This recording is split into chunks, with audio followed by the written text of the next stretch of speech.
حضرت امام مالک کہتے ہیں میں غریب کا بیٹا تھا۔ اکثر دین پڑھنے والے غریبوں کے بیٹے ہوتے ہیں۔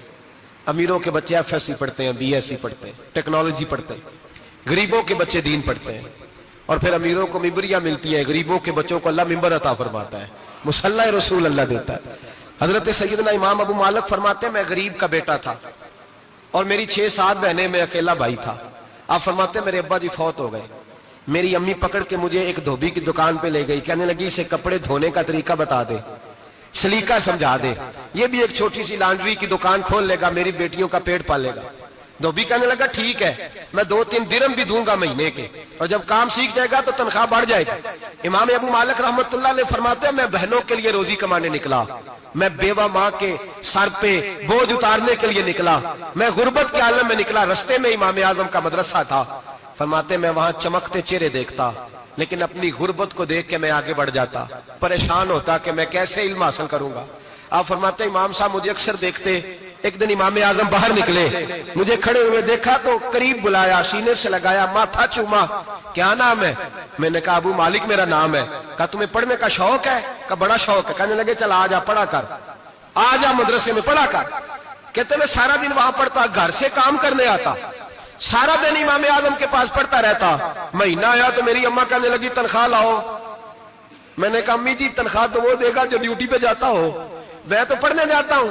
کہتے اماں گھر سے نکلی اور بڑے غصے کے ساتھ نکلی، کہنے لگی مولوی نے میرا بچہ خراب کر دیا، میرا بچہ خراب کر دیا، میں کام پہ بھیجتی تھی، اس نے کس چکر میں ڈال دیا، مسلوں سے بھی کبھی پیٹ بھرا ہے، کام بھی تو کرنے چاہیے نا۔ کہتے امام اعظم کے سامنے کھڑی ہوئی، امام صاحب بڑے امیر کبیر آدمی، اربوں خربوں پتی تھی، اور پھر اتنے بڑے عالم فقیر، سارا بغداد، سارا کوفہ، سارا مصر سلوٹ کرتا ہے۔ بی بی آئی اور تیز جملے عورتوں کا طریقہ ہوتا ہے، کہنے لگی مولوی تیری سفید داڑھی، تیرا اتنا نام، تجھے خیال ہی نہیں آیا میں بیوہ عورت ہوں، تو نے میرا بچہ خراب کر ڈالا، میری یتیم بچیاں روٹی کہاں سے کھائیں گی، مسلوں سے بھی کبھی پیٹ بھرا ہے۔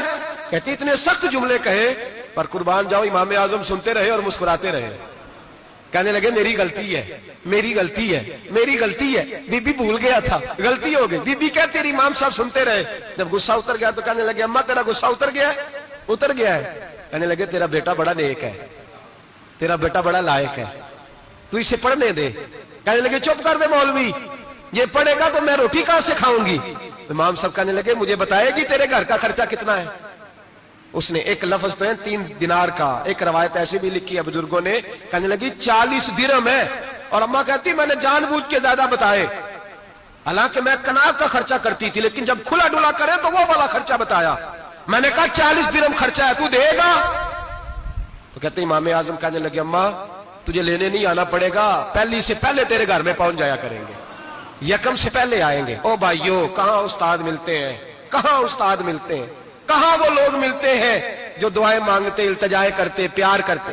گزر گیا وہ دور، اب تو سوٹ لینے کا دور ہے، مٹھائیاں لینے کا دور ہے، ہاتھ ڈلوانے کا دور آیا ہے۔ اب کون پوچھتا ہے؟ اب تو پوچھتے ہیں تو میرے لیے کیا لایا ہے۔ حضرت سیدنا امام اعظم ابو حنیفہ رحمت اللہ علیہ 1 دن نہیں، 2 دن نہیں، 4 دن نہیں، 5 مہینے نہیں، 20 سال تک، کہنا آسان، بولنا آسان، سننا آسان، 20 سال تک امام ابو مالک کے گھر میں خرچہ دیتے رہے، وہ پڑھتے رہے۔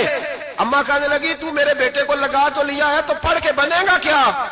حضرت امام اعظم فرمانے لگے بادشاہوں کے تخت پر بیٹھ کر بادشاہوں کے ساتھ کھانے کھایا کرے گا، ان کے ساتھ بیٹھ کے حلوہ کھائے گا، وقت آئے گا تو دیکھے گی۔ کہتے ہیں میرے امام انتقال کر گئے، وقت بیت گیا، ہارون رشید نے مجھے بلایا بغداد میں اور کہا میں آپ کو چیف جسٹس بنانے لگا ہوں۔ کہتے ہیں میں خوشی سے سجدے کرنے لگا، میں چیف جسٹس بنا۔ میں نے اپنی اماں کو خط لکھا کہ اماں بغداد آ جا، تیرے بیٹے کو اللہ نے بڑی شان عطا کر دی ہے۔ فرماتے ہیں ہارون رشید کی بیوی بڑی اولیاء کی، علماء کی بڑی فرما بردار تھی، محبت کرنے والی تھی، اس نے حلوہ بنا کے بھیجا، کھانا بنا کے بھیجا۔ ہارون رشید تخت پہ بیٹھ کے کھانے لگا تو کہنے لگا امام صاحب آپ بھی یہیں آ جائیں میرے ساتھ۔ کہتے ایک کونے میں وہ بیٹھ گیا، ایک میں بیٹھ گیا، بیچ میں کھانا رکھ لیا۔ اتنی دیر میں میری اماں بھی پہنچ گئی، 2 لقمے کھائے تھے کہ اماں آ گئی۔ جب اماں نے مجھے تخت پہ بیٹھے دیکھا، ایک یتیم، ایک لاوارث، ایک بن باپ کا بچہ، وہ کل تک جو بہنوں کے لیے 4 دینار نہیں لا سکتا تھا، تخت پہ بیٹھ کے جب روٹی کھاتے دیکھا تو اماں تڑپ گئی، روئی، چیخیں ماری۔ میں نے کہا اماں کیا ہوا؟ کہنے لگی بیٹا مجھے تیرا استاد یاد آ گیا ہے، اس نے کئی سال پہلے کہا تھا اسے دین کا علم پڑھنے دے، اسے فقیہ بننے دے، یہ بہت آگے جائے گا۔ دیکھ آج اللہ نے تجھے کتنی شان عطا کی ہے۔ کہا بیٹا یہ کمال تیرا نہیں، یہ امام اعظم ابو حنیفہ کا کمال ہے، یہ ان کا کمال ہے جنہوں نے تمہیں یہاں تک پہنچایا۔ میرے بھائی اپنی پوری زندگی حضرت امام اعظم ابو حنیفہ نے۔ آج تو اساتذہ کرام، اساتذہ مجھ سے ایک ٹیچر کہنے لگے حضرت جی دل نہیں لگتا، بے سکونی سی ہے، کچھ بتلائیں۔ تو میں نے کہا کلاس میں کوئی یتیم بچہ ڈھونڈ لیں، کوئی لاوارث بچہ ڈھونڈیں، اس کی وردی اپنے ذمہ لے لیں، کتابیں اپنے ذمہ لے لیں، اس کا خرچہ اپنے ذمہ لے لیں، روز جیب میں ٹافیاں ڈال کے جایا کرے کہ غریب کو دینی ہے۔ پر میں 2 مہینے یہ والا وظیفہ بھی پڑھ کے دیکھیں، اللہ آپ کو سکون عطا کرے گا۔ یہ بھی کہنے لگے بڑی ٹھنڈک ہوئی ہے، بڑا سکون ملا ہے، بڑی تابعداری۔ میں نے کہا آپ لفظوں سے سکون چاہتے ہیں، وہ لوگ خدمت کر کے سکون لیتے۔